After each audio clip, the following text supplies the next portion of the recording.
Have you ever felt guilty for feeling a certain way? It's like you're not entitled. You don't deserve to feel this way, yet you do.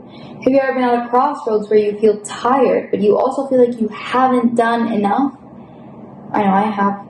I know there's been days where I long for escape so badly, I reread books just so I can be someone I admire. Days where I want to be someone else so badly, I watch Grey's Anatomy until I'm numb, or play some sports when my eyes hurt and I'm 5 kids into my married life with Shawn Mendes.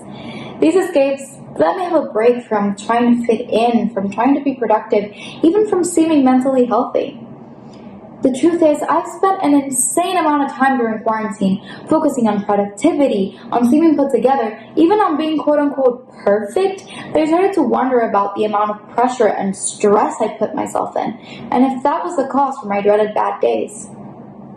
I've always tried to do my best in every situation. The thing is, there is no way for me to be prepared for every possible outcome. We don't have a way of knowing how a day is going to go or what emotion will take over us that day, no matter how much planning we do or how in control we think we are. For example, I'm normally not a negative person.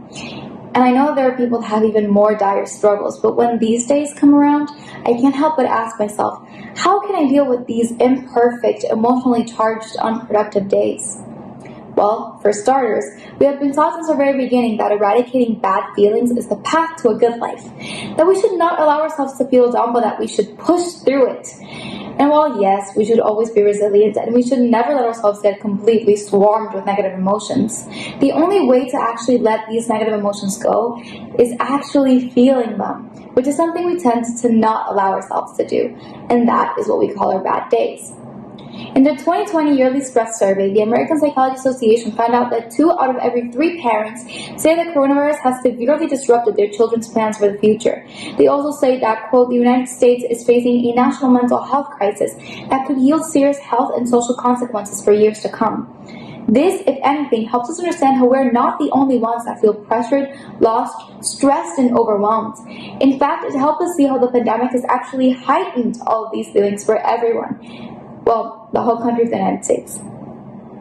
I then thought, if this is such a common feeling, there must be a biological component to these emotions, something that controls our responses to these situations. And in my research, I found out about dopamine. Dopamine is a chemical that is known as the feel-good neurotransmitter and acts as a reward system.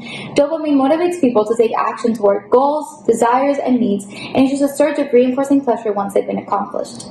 If our dopamine levels drop, or actually when our dopamine levels drop, due to either sustained stress, trauma, hormonal changes, and or lack of sleep, we will stop feeling motivated.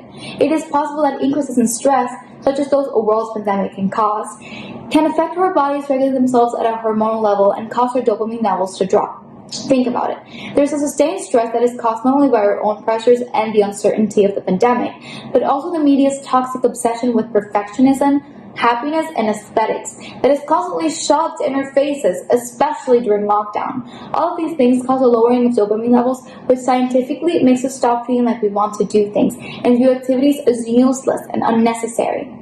So, what can we do? First, I would say deal with your emotions.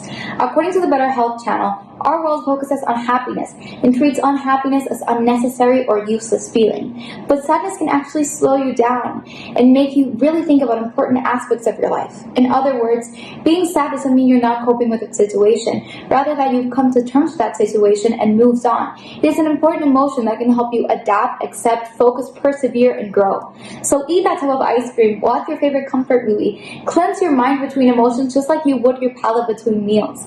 Don't dwell on your emotions too much, but do dwell on them enough to reflect and acknowledge them, and do not for a single second feel guilty about taking time off to do so.